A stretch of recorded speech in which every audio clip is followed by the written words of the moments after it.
Living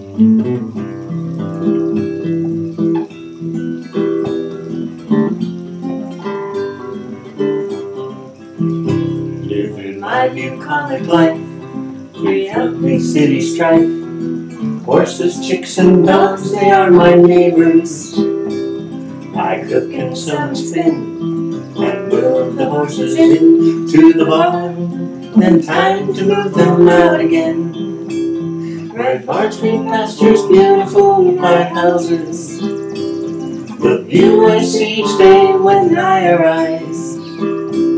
This life pleases me, as it is plain to see. I'm living my bucolic life.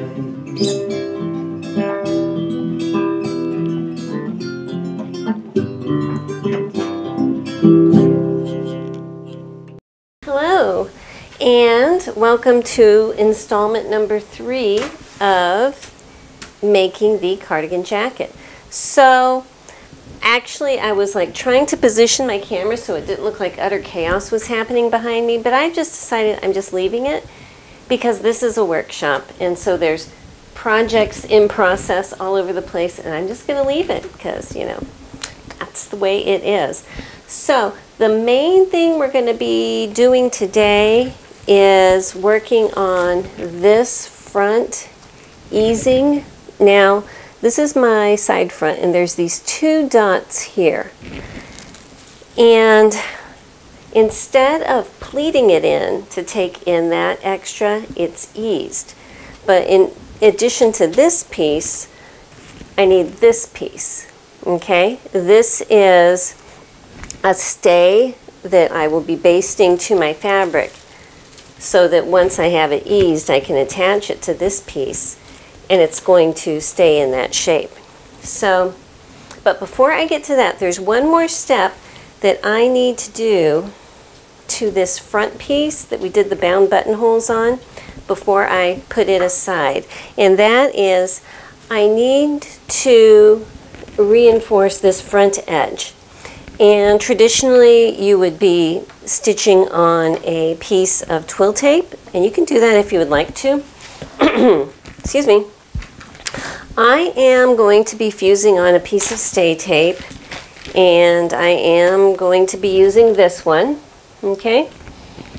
And so I'll take you over to my ironing board, show you how I'm going to do that, and then we'll get to work on the easing of that front dart space.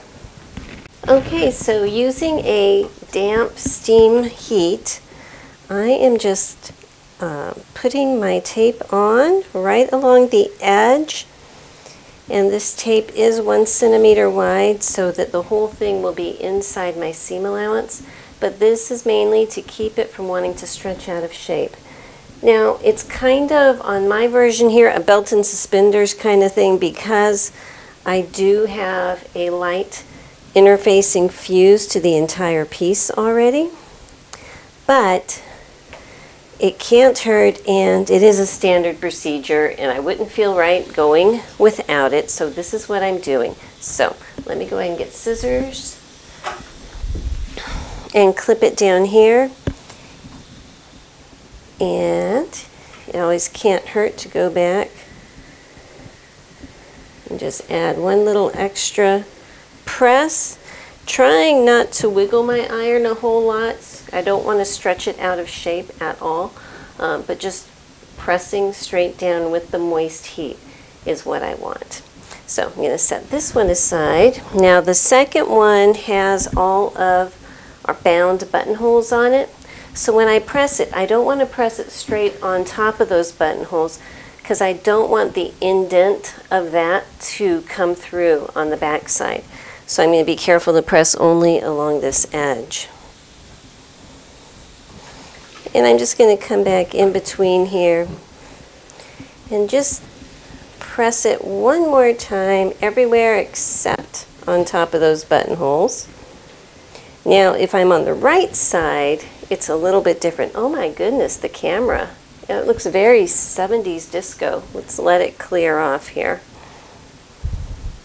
Alright, so what I need to do now is cut 2 of these out, one for each side.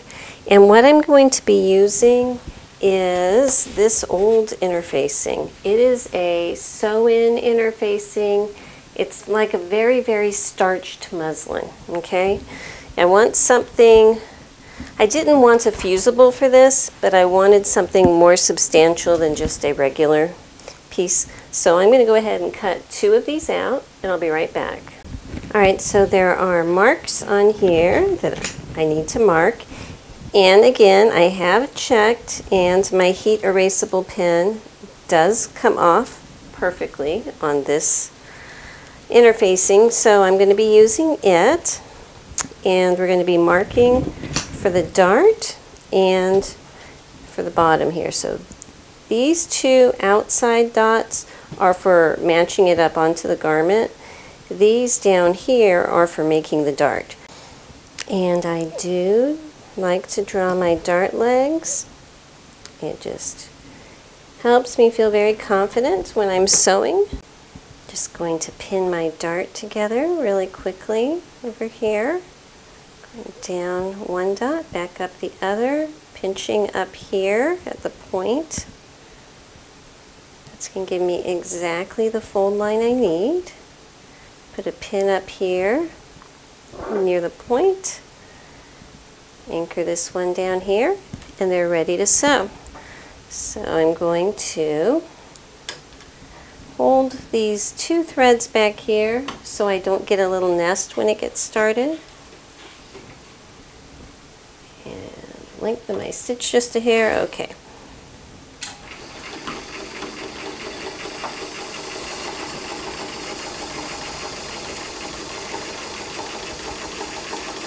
And I'm just running straight off the edge. We're going to try to do good sewing habits for this jacket. A lot of times I take shortcuts, but this time I'm not going to.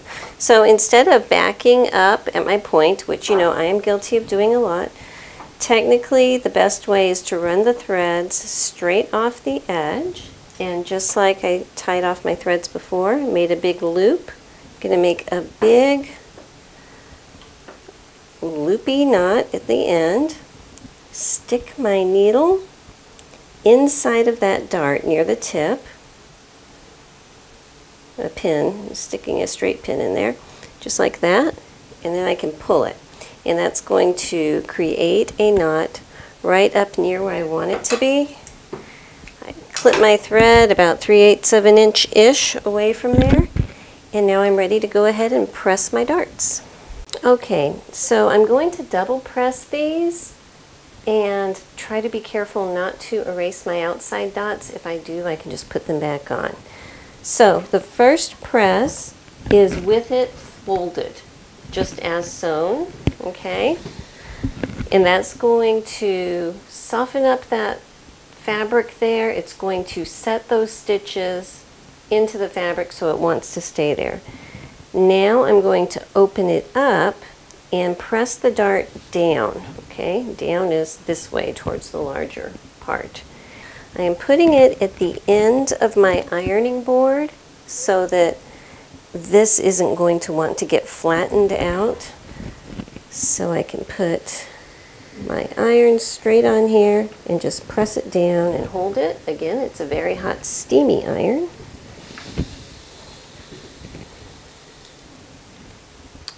And there, in this 70s disco dream world ambiance here, and there is my stay. Alright, so this is my side front piece. And so I haven't touched it yet. The first thing I need to do is mark my important places. So I have notches I need to mark. These 2 matching dots here are the important ones. These are the ones that we're going to be easing together to match these 2 dots, okay? So I'm going to need to mark those. This one here, I believe, is for a pocket placement. And since I'm adjusting where my pockets are going, I'm going to ignore that for right now. This is a quilting line. This is a quilting line, which we are also ignoring for this jacket.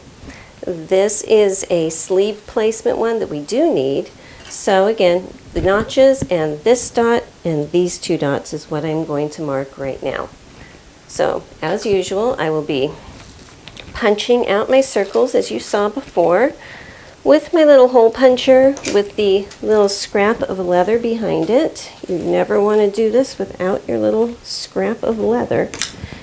And so that will get those out.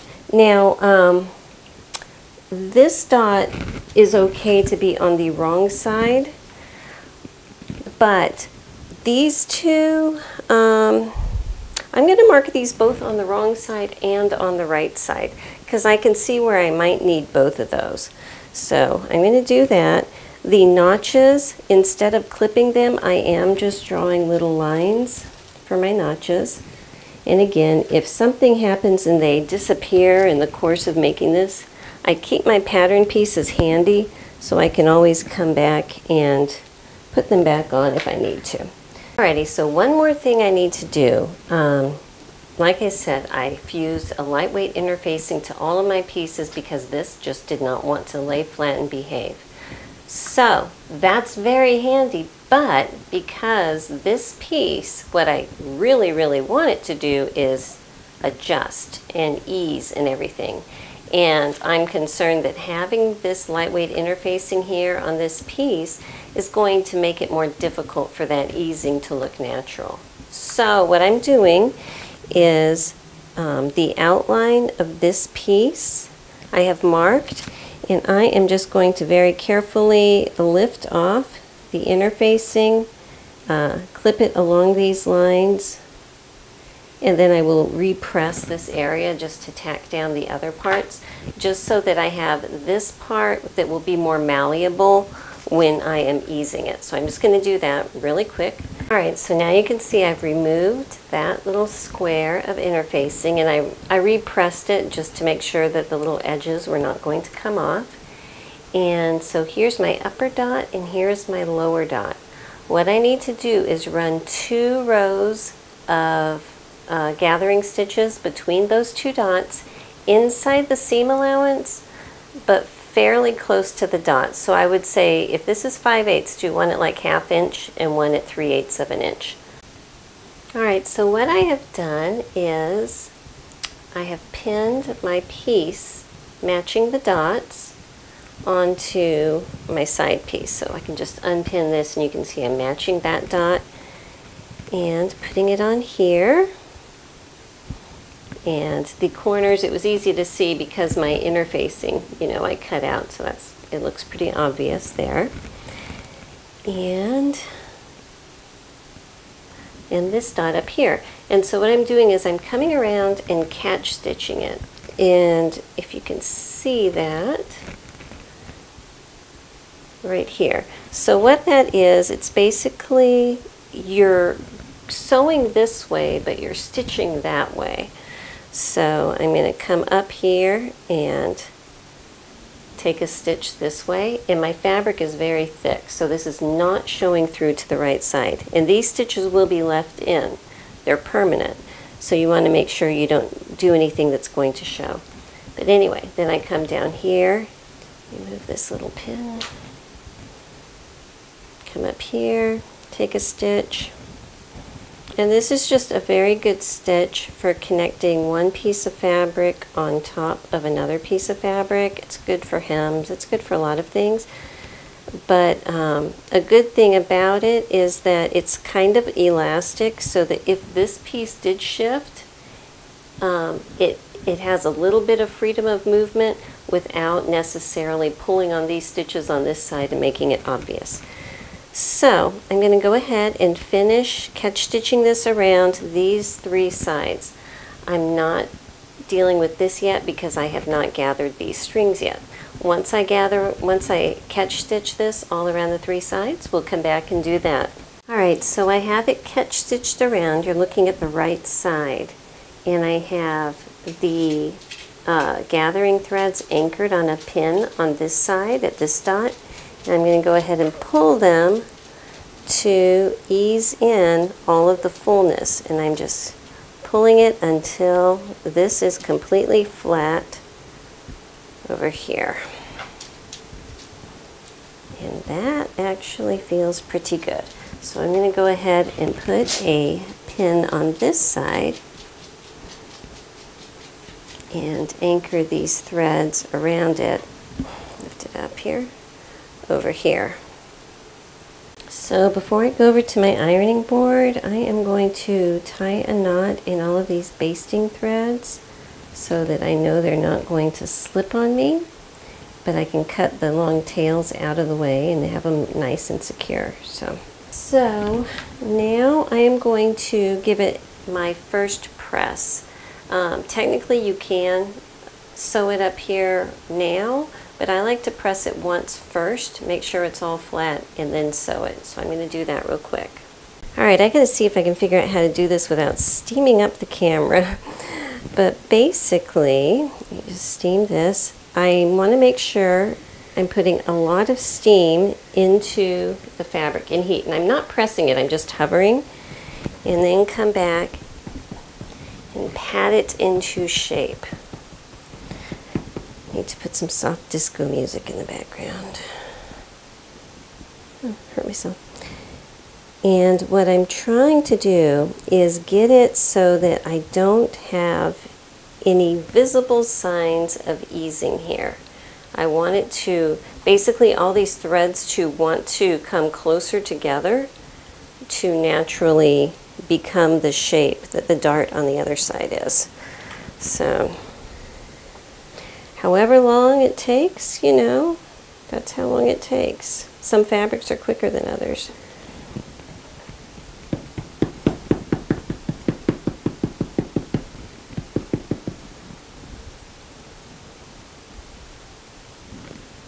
So like on this side where my dart is, I'm trying to get this side to mold the same.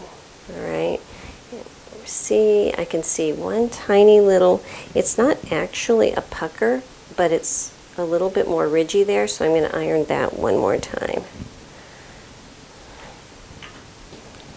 And this time I'm just kind of rounding it over.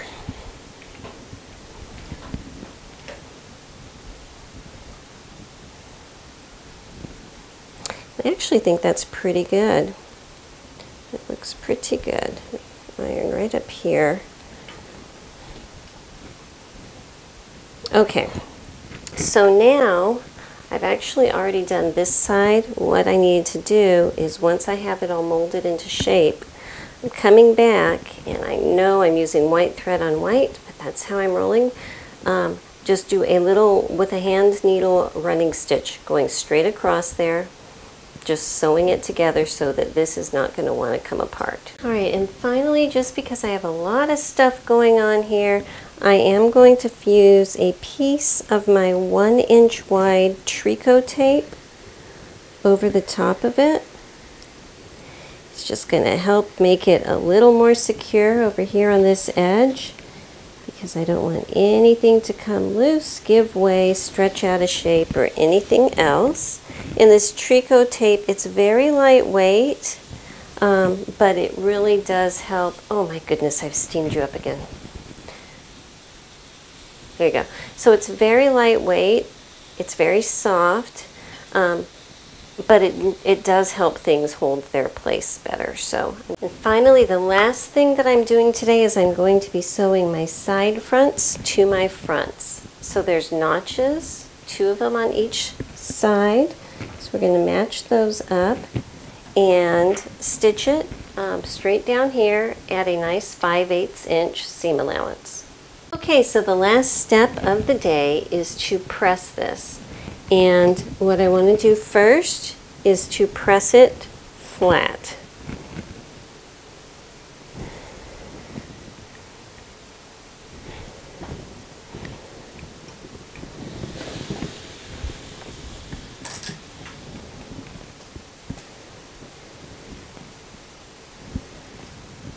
And this is just setting those seams in really well.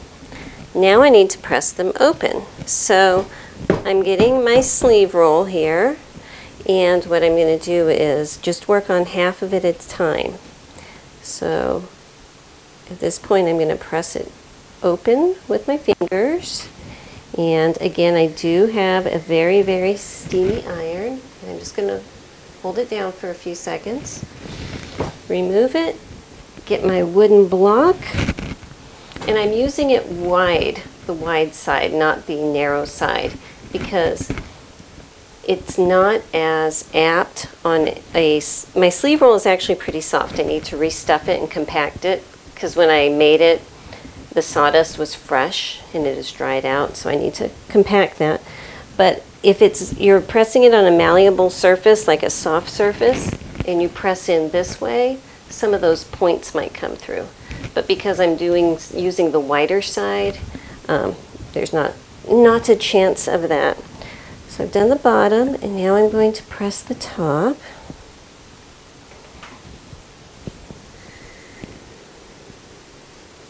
Very steamy. And again, for this fabric, it is the silk setting that makes it happy. So that's what we're doing. But I can still get nice steam on the silk setting. Okay. Move it up just a hair.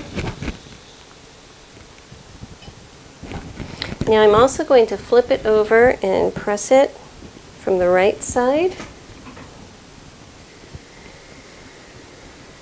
Just a quick little to get it hot and steamy, and then use my block on the right side. And again on the bottom here, making sure it's still open. Just slightly putting my iron on there to make sure it's nice and warm and steamy. And pressing down very hard with my clapper. Now you should try to keep it still until it has cooled down, because it's in the process of the flattening and the cooling that's going to want to keep those folds there permanently, okay? But you can see it's holding very well on the inside. It looks nice and smooth on the outside. And I think that that is going to be good for today. Thanks for watching. I'll see you next time.